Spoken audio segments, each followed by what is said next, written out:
Good day, everyone. Today, our topic is settlement of account in case of dissolution of firm, section 48.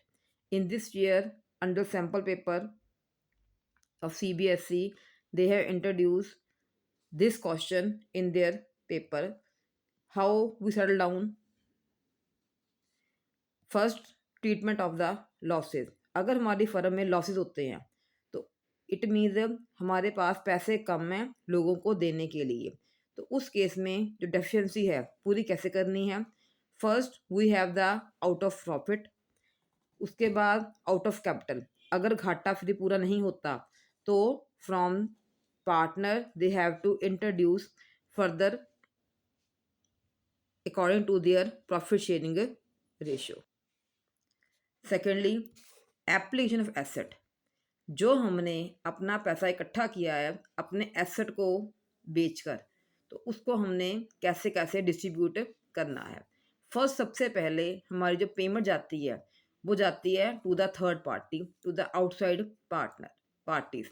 अब इसके अंदर वो कौन कौन आता है? लाइक क्रेडिटर, बिल्स पेबल, मिसिज लोन।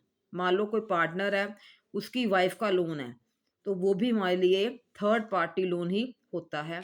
देन लोन पे टू फ्रॉम द पार्टनर, अगर पार्टनर ने खुद लोन दिया है। उसके बाद देन पे to capital of partner.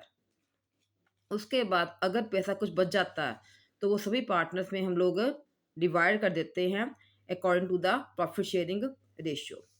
Then section 49, treatment of firms debt and private debt. अब ये क्या चीज़ है कि किस डेट को हम लोग फर्म डेट मानते हैं और किसको हम लोग प्राइवेट डेट मानते हैं। मान लो किसी फर्म के अंदर कोई पार्टनर है, उस पार्टनर का अपना कोई और काम भी है, जो तो जॉइंट हमारा डेट होगा उसको हम बोलते हैं फर्म डेट। लेकिन कोई डेट उसका अपना पर्सनल है तो उसको बोलते हैं private date.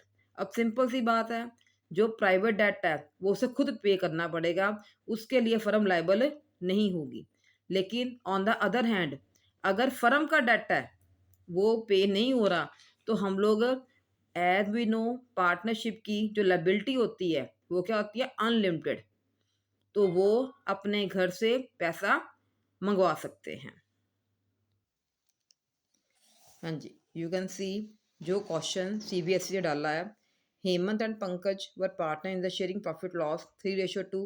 The firm had dissolve on March 31st। Hemant loan, Ruby's loan, creditor 1 lakh, capital balance Hemant का 160 और पंकज का 140। Asset of the firm realised at ₹6 lakh. अब 6 लाख हमें इकट्ठा हुआ है, उसको हमने बांटना है। You are required to show amount and order of payment as per section 48 of Indian partnership act. अब देखो ये क्वेश्चन हमें हमारे सब पेपर में दिया गया है। इसका आंसर बिल्कुल सिंपल लिखना हमने।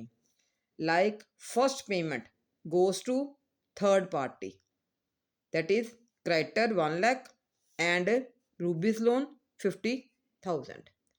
Second, payment to partners loan, that is partners of loan of Hemant 80,000। उसके बाद कैपिटल ऑफ पार्टनर 160 एंड 140। सबकी पेमेंट करने के बाद भी हमारे पास 70,000 बच गया, जिसको हमने in between the partner in the ratio 3:2 में इसको हमने डिवाइड करना है। These are simple sums. Understand? Thank you. Have a nice day.